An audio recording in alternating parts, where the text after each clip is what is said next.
Et salut à toi, bienvenue dans ce nouvel épisode du podcast Nourris ta santé.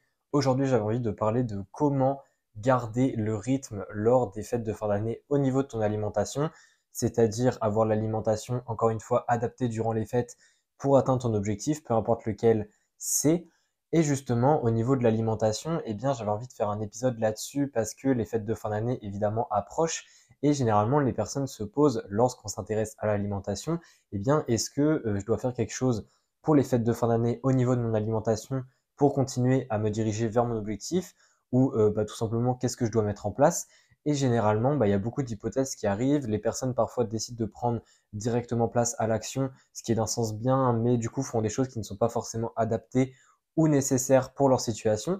Et c'est justement dans cet épisode où je vais un petit peu éclaircir tout ça pour que tu puisses repartir de cet épisode avec une meilleure vision, pour que tu puisses adapter ton alimentation justement selon ce que tu as besoin et selon ce que j'ai dit dans cet épisode par rapport à ce qui aurait pu résonner avec toi. Et donc c'est parti. Donc déjà ce qu'il faut comprendre c'est que les fêtes de fin d'année, c'est généralement là où c'est le plus compliqué dans l'année au niveau de l'alimentation. Pourquoi? Parce que c'est généralement une fête qui est beaucoup fêtée par les personnes et c'est généralement une fête que l'on considère comme très riche en nourriture. Alors il y a aussi Pâques qui est généralement riche, il y a aussi Halloween, mais les fêtes de fin d'année, la différence c'est que ça dure souvent sur plusieurs jours et c'est pas seulement une journée, puisque Noël, il y a pas mal de personnes qui fêtent par exemple le 24 et le 25, et en plus de ça, il y a le Nouvel An, et puisque le Nouvel An et Noël sont très proches, eh bien, c'est pas rare que les personnes, si elles ont des vacances à ce moment-là, font pas mal de repas de famille, entre amis, etc., entre le 24 au soir et le 1er janvier.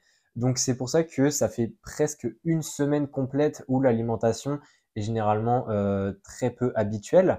Et c'est généralement ça qui effraie au final les personnes qui s'intéressent à l'alimentation, puisqu'elles ont peur que cette semaine-là va venir perturber tout leur objectif et donc que ça va venir diminuer leurs résultats ou du moins ralentir leur progression.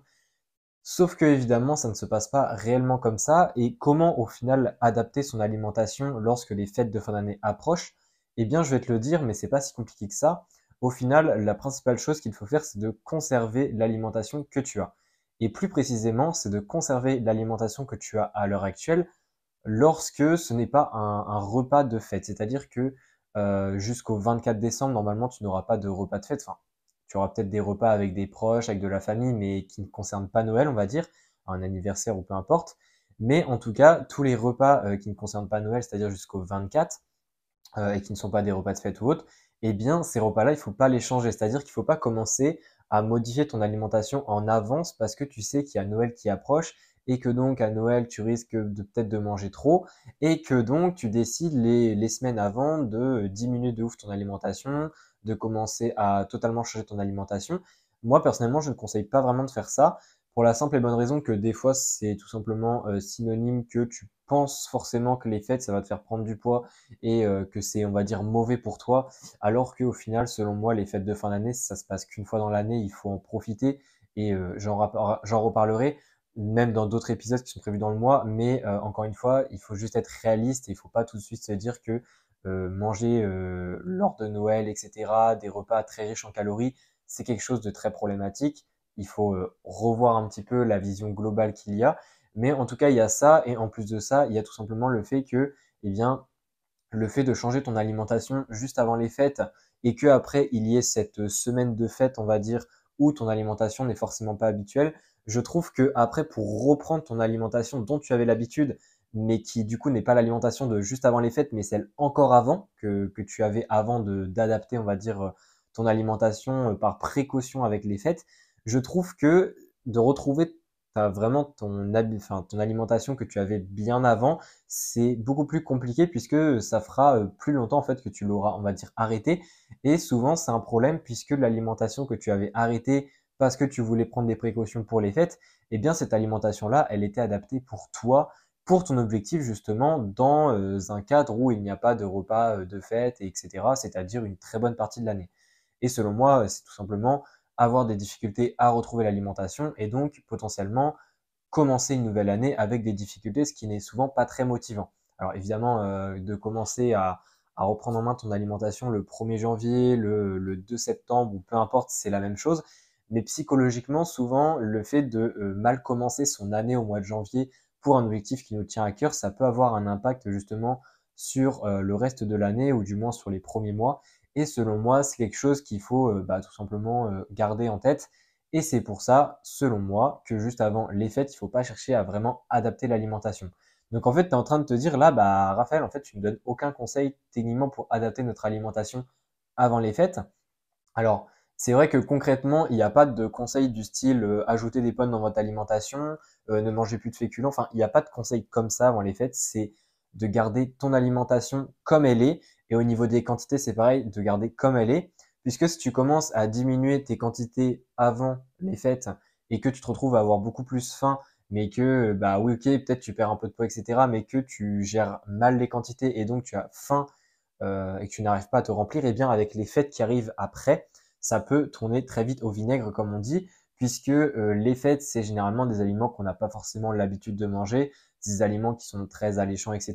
Donc c'est très bien d'en manger de temps en temps avec ses proches, ça, il n'y a aucun souci. Mais si tu arrives, on va dire, au niveau des fêtes et que tu as super faim, en fait, ça va tout simplement poser de gros problèmes puisque tu vas manger d'énormes quantités et par la suite, pour reprendre, comme je l'ai dit tout à l'heure, pour reprendre ton alimentation de base, ça va être cette fois-ci encore plus compliqué puisqu'on va dire tu auras développé de petites compulsions durant les fêtes qui peuvent persister après les fêtes. Donc, c'est pour ça aussi que, selon moi, tout chambouler et décider de diminuer l'alimentation parce qu'on prend des précautions, ça vaut pas forcément le coup. Encore une fois, oui, c'est peut-être une semaine un petit peu dérégulée au niveau des fêtes de fin d'année. Et encore, il y a des personnes qui mangent vraiment que de manière non habituelle le 24, le 25, imaginons le 31 1er janvier, enfin le 31 décembre et le 1er janvier. Mais même si c'est une semaine, en fait, il faut garder en tête que cette semaine-là, on parle vraiment de 7 jours sur 365 jours. Bon, ça dépend de l'année au niveau du nombre de jours, mais il faut comprendre que c'est vraiment une toute petite partie de l'équation. C'est très très peu, c'est même pas 1% en fait au final. Donc enfin c'est un petit peu plus d'1%, mais c'est très peu en fait. Et encore une fois, il y a la fameuse alimentation flexible où on dit, certaines personnes disent oui, il faut manger 80% clean, 20% non clean entre guillemets. Bon, ce type d'approche peut marcher. Je suis pas forcément pour ni contre, à vrai dire, j'ai pas vraiment d'avis dessus. Ça dépend des personnes. Mais ce principe-là, en fait, il est vrai dans le sens où si la majorité de ton alimentation et la majorité du temps tu fais les choses correctement par rapport à ton objectif, eh bien au final tu progresseras dans tous les cas. Et encore une fois, les fêtes, c'est vraiment une toute petite partie de l'année. Et c'est pour ça qu'il ne faut pas trop te prendre la tête. Et surtout, il ne faut pas dédier en fait encore plus de temps à prévoir, à prendre des précautions pour une toute petite partie, c'est-à-dire pour 7 jours, puisque en fait, c'est là où tu vas te freiner, tu vois. C'est-à-dire que si tu gardes plus ton alimentation qui marchait, mais que tu tentes une nouvelle alimentation qui va peut-être être moins bien pour ton objectif parce que tu veux prévenir les fêtes qui vont peut-être, elles, venir perturber ton objectif, en fait, tu prends beaucoup trop de précautions en quelque sorte. Et ça va faire que déjà, tu vas moins bien progresser. Et en plus, tu vas perdre du temps et peut-être te perdre carrément dans ton alimentation en créant de nouvelles habitudes, en te perdant un petit peu dans différents modes alimentaires qui, soi-disant, pourraient te correspondre alors que le tien te suffisait déjà. Bref, c'est tout simplement te compliquer la vie pour rien. Donc pour finaliser cet épisode, j'avais juste envie de te dire de tout simplement, avant les fêtes, c'est très simple, il y a très peu d'étapes, mais c'est déjà de garder ton alimentation comme elle est actuellement. Et évidemment, en deuxième, mais ça j'en reparlerai dans d'autres épisodes dans le mois, puisque c'est l'approche des fêtes et j'ai envie d'un petit peu d'en parler, c'est évidemment au moment des fêtes de manger d'un point de vue quantitatif, de manger normalement. Puisqu'il y a des personnes, en fait, mais ça j'en parlerai dans un autre épisode, il y a des personnes en fait qui, ça y est, c'est le moment des fêtes et elles ont l'impression que c'est un peu la délivrance et que c'est durant cette période du coup délimitée des fêtes qu'elles se lâchent en fait et qu'elles pensent qu'elles peuvent manger illimité en quantité puisque après les fêtes, elles considèrent qu'elles vont revenir dans la routine et que la routine c'est quelque chose de un peu restrictif en fait à leur image.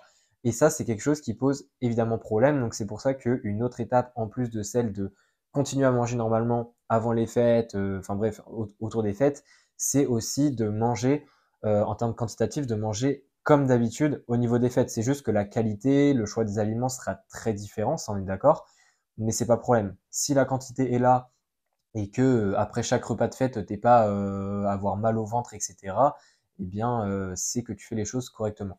Donc j'espère que cet épisode t'aura plu. Alors évidemment, il n'y a pas un plan méga détaillé, c'est pas des consignes super claires que ce que je te donne, pardon, et ça j'en suis totalement conscient. Mais encore une fois, il n'y a pas de réponse miracle, il n'y a pas de bonne réponse pour tout le monde.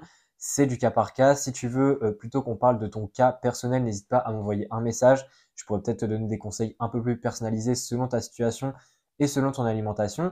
Mais en attendant, on se dit à la prochaine pour un nouvel épisode. Porte-toi bien. Allez, ciao.